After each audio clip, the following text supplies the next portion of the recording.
ആനച്ചോറ് കൊലച്ചോറെന്നാണ് പഴമക്കാർ പറയാറുള്ളത്. അമ്പലത്തിൽ എഴുന്നള്ളിപ്പിന് കൊണ്ടുവന്ന ആന ഇടഞ്ഞു. രണ്ടുപേരെ ഗുരുതരമായി പരിക്കേൽപ്പിച്ചു. അതിലൊരാളുടെ ജീവൻ നഷ്ടമായി. കിടങ്ങൂർ മഹാവിഷ്ണു ക്ഷേത്രത്തിൽ ഉത്സവത്തിനെത്തിയ മയ്യനാട് പാർത്ഥസാരഥിയാണ് ഇടഞ്ഞത്. കാറും ബൈക്കും സ്കൂട്ടറും ചവിട്ടി തകർത്തു. 1.5 മണിക്കൂറായിട്ടും അടങ്ങാത്ത സാഹചര്യം നിലനിൽക്കുന്നതിനാൽ മയക്കുവെടി വെക്കാൻ തീരുമാനമെടുക്കുകയായിരുന്നു. മയക്കുമരുന്ന് വെച്ചാൽ കൂടുതൽ പരിഭ്രാന്തരാകുകയും ഓടി കൂടുതൽ തകർക്കുകയും ചെയ്യും. അതിനിടയിൽ ഒരുപാട് ബുദ്ധിമുട്ടുകളും ഉണ്ടാകാം. ആഹാര സാധനങ്ങൾ കൊടുത്തു മയപ്പെടുത്താൻ സാധിക്കാത്ത സാഹചര്യത്തിൽ മയക്കുവെടി വെക്കുകയാണ്.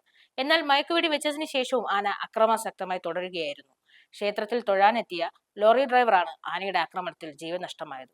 പെട്ടെന്നുണ്ടായ ആക്രമണമായതുകൊണ്ട് തന്നെ യാതൊരുവിധ മുൻകരുതലും എടുക്കാൻ സാധിച്ചില്ല. അവിടെ നിർത്തിയിട്ടിരുന്ന വാഹനങ്ങളെല്ലാം തന്നെ അടിച്ചു തകർത്തു. ജനവാസ മേഖലയിലായതിനാൽ തന്നെ ആന കൂടുതൽ പ്രശ്നങ്ങൾ ഉണ്ടാക്കാതിരിക്കാൻ മയക്കുവെടി വെക്കുക അത്യാവശ്യമായിരുന്നു. 45 മിനിറ്റ് എടുത്താൽ മാത്രമേ മയക്കുവെടിയുടെ വീര്യത്തിൽ ശാന്തനാകാൻ സാധിക്കുകയുള്ളൂ.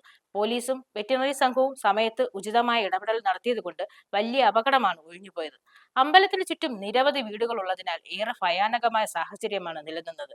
അപകടം പറ്റിയ രണ്ടാം പാപ്പന്റെ നില അതീവ ഗുരുതരമായി തന്നെ തുടരുകയാണ്.